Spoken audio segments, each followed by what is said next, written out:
Сайн байцгаана уу? Монголын санхүүгийн мэргэжлийн шинжилгээтэй холбооны ээлжид нийтийн хичээл эхлүүлжээ. За хичээл 177. Энэ хичээлээр үйлдвэрлэлийн зардлын хэлбэлзэл нөлөөлсөн хүчин зүйлсийг Y тэнцүү А нэмэх нь CX нэмэх нь DX квадрат гэсэн квадрат шугам тэгшгэлийг ашиглуулна. Өмнөх хичээлүүдээр үйлдвэрлэлийн зардлын хэлбэлзэлд нөлөөлсөн хүчин зүйлүүдийг энгийн шугам тэгшгэл буюу Y тэнцүү А нэмэх нь BX эсвэл Y тэнцүү А нэмэх нь CX нэмэх нь DX гэсэн математик томьёолыг ашиглаж байсан. За энэ удаагийн үйлдвэрлэлийн зардлын хэлбэлзэлд нөлөөлсөн хүчин зүйлүүдийн математик томьёолд бол харин D үржих нь X квадрат гэсэн иймэрхүү ялгадаг онцлог байна. За холбогдох нийгмийн сүлжээний хаягийг эндээ зааж өгсөн. За шинжилгээг хүүстэй холбогдсон тоо мэдээллийг энд харууллаа. Сарын төсөөлсөн машин цаг 120, төсөөлсөн үйлдвэрлэлийн зардал $6,000, үүнээс тогтмол зардлын хэсэг нь бол $450,000, үлдэх $150,000 нь хувьсах зардлыг харуулж байна. За үйлдвэрлэлийн зардлын гүйцэтгэл нь $630,000 бөгөөд түүнд ноогдох гүйцэтгэлийн машин цаг нь 125 байна. За ингээд үйлдвэрлэлийн зардлын гүйцэтгэл $630,000, харин төсөөлсөн хэмжээ нь $600,000 гэсэн учраас зардлын хэтэрсэн хэлбэлзэл нь бол 30,000 байгаа нь бол энэ дээр харагдаж байна. За тэрчлэн шинжилгээ хийхтэй холбогдуулж үйлдвэрлэлийн зардлын үржилсэн тооцсон түвшинг бол энд харуулсан байна.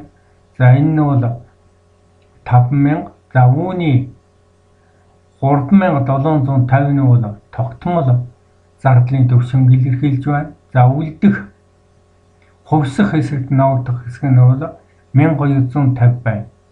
За үүний хоёр хэсэгт бол хувааж харуулсан. За нэгдүгээр хэсэг нь бол материалын зардалтай холбогдсон хэсэг нь бол 1,250-ыг үржих нь 5,2. За эндээс бол 500 гарсан байна. За үлдэх 750 нь бол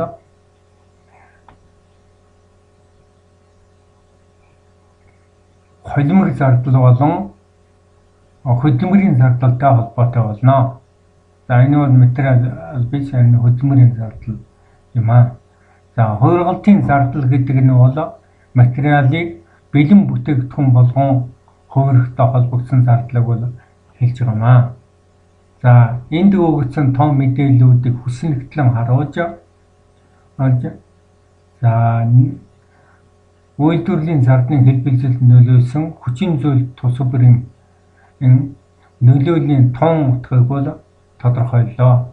За эхний ээлжинд бол машин цаг буюу өдөрдөн хувьсах хэмжигдэхүүний нөлөөлөл. За машин цагийн гүйцэтгэл 125, төсөв нь 120. За эдгээрийн нэмэгдсэн хэмжээ нь бол 5 байна. Үүнийг үйл ажиллагааны хүчин зүйл, тогтмол шууд материал, мөн хувиргалтын зардлын төсөв хэмжээнүүдээр үржүүлж энд бол тавьсан байна. За ингээд бол эдгээр нөлөөллийн үр дүн бол 25,000. За энэ 25,000 гэдэг маань хувьсах болон тогтмол үр ашигын хэлбэлзлийн нийлбэрийг бол харуулж байна. За дараагийнх нь бол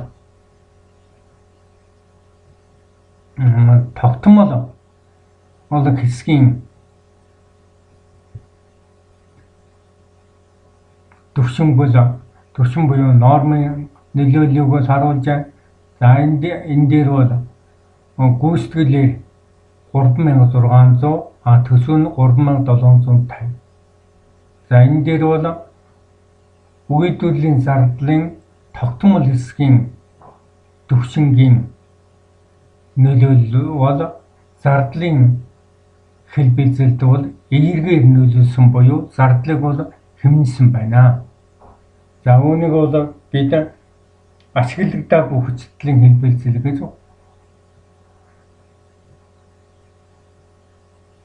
үйлдвэрлэлийн зардлын хэл бэлзлийг судлах 3-ын А болон Б аргын нөхцөлд бол бид нэрлж байсныг санаж байгаа.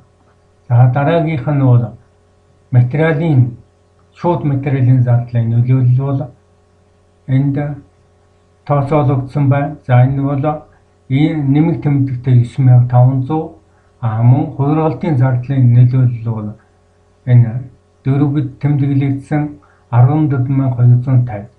За энэ 9500 болон 14250 бол зарцуулалтын хүчин зүйлийн нөлөөллийг бол илэрхийлж байна. За энэ дүн бол 23750 болж харагдаж байна.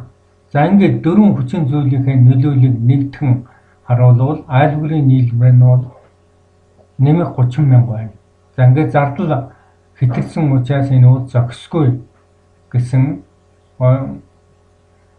ойлголтыг бол төрүүлж байна. За ингээд өнөөдрийн хичээлийг бол өндөрлөж байна.